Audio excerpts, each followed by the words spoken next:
17 महीने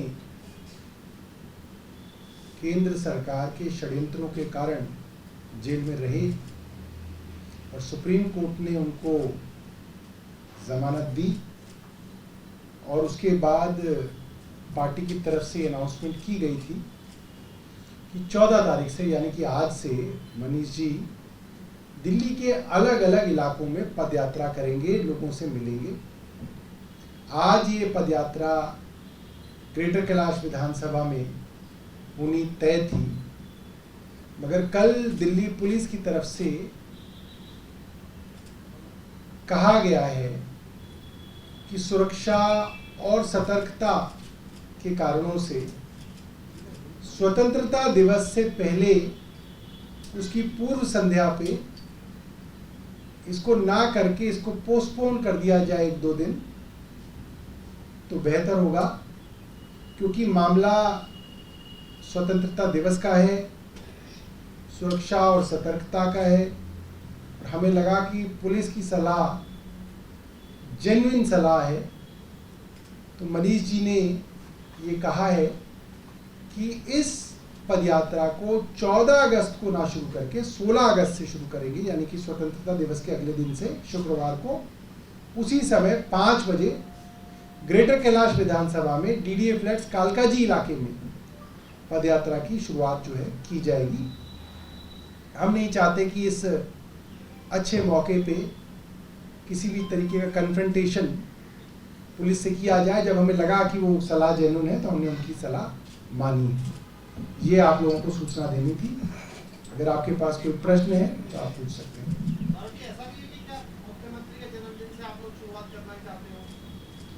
देखिए, ये हमारा जो है मंशा नहीं थी। हो सकता है कि ऊपर वाले को ये मंजूर हो, ऊपर वाले का ये डिजाइन हो, क्योंकि दिल्ली पुलिस की सलाह हो और हम मान भी लें तो इसके अंदर तो प्रकृति का कुछ ना कुछ जो है हस्तक्षेप है।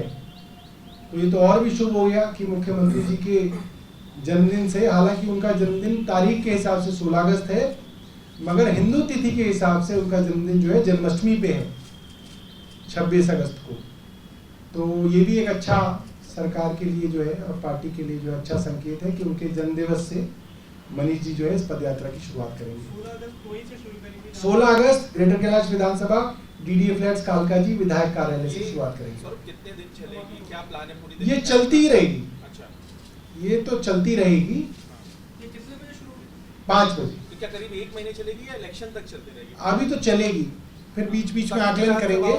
सभी दिल्ली के इलाकों को हम लोग कवर करेंगे। अभी तो इसकी शुरुआत कर रहे हैं, जैसे जैसे प्लान बन रहा है तब तक चलाएंगे। अगर कोई और कार्यक्रम पार्टी का तय हो जाएगा फिर उस कार्यक्रम में इसको जो है तब्दील कर लेंगे। इसके अलावा इससे यमुना नदी की फिलहाल क्या स्थिति है? कल पानी का लेवल बढ़ गया था, अभी कितना है, कितना पानी छोड़ा गया, ये थोड़ा बता दीजिए। यमुना नदी का जो वार्निंग लेवल है वो है 204.5 मीटर। कल ये 204.35 मीटर तक पहुंचा था, तो एहतियात के तौर पे डिपार्टमेंट्स को हाई अलर्ट पे डाला गया था और मैं भी विभागों के साथ जगह का निरीक्षण करने गया था। मगर अब पानी जो है रिसीड कर रहा है और इस वक्त यमुना का लेवल ओल्ड रेलवे ब्रिज पे 203.3 मीटर के करीब है। तो कहा जा सकता है कि अभी कोई ऐसे खतरे की बात नहीं है और हथनी कुंड बैराज से करीब 10,000 क्यूसेक पानी छोड़ा जा रहा है। तो मुझे नहीं लगता कि अभी कुछ दिनों तक जो है इस लेवल के बढ़ने की आशंका है। मनीष सिसोदिया को जमानत मिलने के बाद अब क्या उम्मीद है, क्योंकि अरविंद केजरीवाल के मामले में सुप्रीम कोर्ट में सुनवाई होनी है, आप लोग इस मामले को किस तरह से देखते हैं? सुप्रीम कोर्ट ने जो प्रेसिडेंस सेट किया है उसमें कुछ बातें उन्होंने अहम बताई हैं। पहला कि अगर ट्रायल शुरू करने में देरी जांच एजेंसी की वजह से है तो उसके लिए आरोपी को प्रताड़ित नहीं किया जा सकता, उसको हमेशा के लिए जेल में नहीं रखा जा सकता। दूसरा, मामला चाहे पीएमएलए का भी क्यों ना हो, 45 सेक्शन की जमानत को ओवरराइड करेगा article 21 of the constitution. Bail is a right, jail is an exception. तो मुझे लगता है कि उस आधार पर ही अरविंद केजरीवाल जी को भी इसके अंदर राहत मिलनी चाहिए। सौरभ, इसके अलावा रेसलिंग फेडरेशन के जो प्रेसिडेंट हैं उन्होंने ये बयान दिया है कि जो कुश्ती है वो बहुत ज़्यादा डिस्टर्ब रही और हम और मेडल ला सकते थे। उन्होंने ये भी कहा कि किसी भी तरह की दुर्भावना से काम नहीं किया गया है, क्योंकि पिछले दिनों विनेश फोगाट के मामले को लेकर काफ़ी विवाद हुआ। अब उन्होंने ये बयान दिया है कि कुश्ती काफ़ी डिस्टर्ब रही। देखिए, मुझे ऐसा लगता है रेसलिंग फेडरेशन की कुश्ती रिंग में ना होके जंतर मंतर पे हो रही थी, और उसका अगर कोई एक आदमी जिम्मेदार है तो वो रेसलिंग फेडरेशन के पूर्व अध्यक्ष बृजभूषण शरण सिंह हैं, और केंद्र सरकार का उनको संरक्षण है, जिसकी वजह से वो खिलाड़ी जिनको रिंग में प्रैक्टिस करनी चाहिए थी, जिनको अपना डिसिप्लिन से अपना पूरा रेजीम फॉलो करना चाहिए था, वो मजबूर हुए अपनी इज्जत बचाने के लिए जंतर मंतर पे बैठे, जो कि पूरी रेसलिंग फेडरेशन के अंदर काम करने वाले जो खिलाड़ी हैं, प्रैक्टिस करने वाली खिलाड़ी हैं, उनके लिए बहुत डीमोरलाइजिंग था।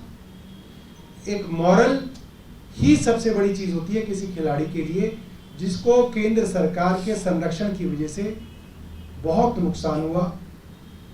और विनेश फोगाट ने अपने ट्वीट में कई महीने पहले यह तक लिख दिया कि अगर कोच कुछ खिला के आपको डोप टेस्ट में ही फेल करा दें तो क्या होगा। इससे पता चलता है कि खिलाड़ियों को रेसलिंग फेडरेशन के ऊपर और उनके अधीन आने वाले कोचों के ऊपर हमेशा से शक रहा। और कुछ एमजी की तरफ से कहा गया कि कैलाश गहलोत झंडा फहराएंगे, आप लोग लगातार आतिशी का नाम आगे कर रहे थे कि सीएम की तरफ से यही बताया गया था गोपाल गहलोत से मिलने, लेकिन अब कैलाश गहलोत का नाम इस तरह से फाइनल किया गया, इसे कैसे देखते हैं? क्या चाहते? अच्छा, देखिए, ये बात बहुत ही साधारण बात है कि चाहे कैलाश गहलोत फहराएं, चाहे आतिशी फैलाएं, चाहे गोपाल राय फैलाएं, कोई भी चुना हुआ मंत्री, चुनी हुई सरकार का प्रतिनिधि अगर झंडा फहराए तो दिल्ली का जो वोटर है उसकी वोट का सम्मान 15 अगस्त पे हुआ। और 15 अगस्त क्या सिग्निफाई करती है? 15 अगस्त का मतलब ही है कि चुने हुए लोग देश और राज्य चलाएं,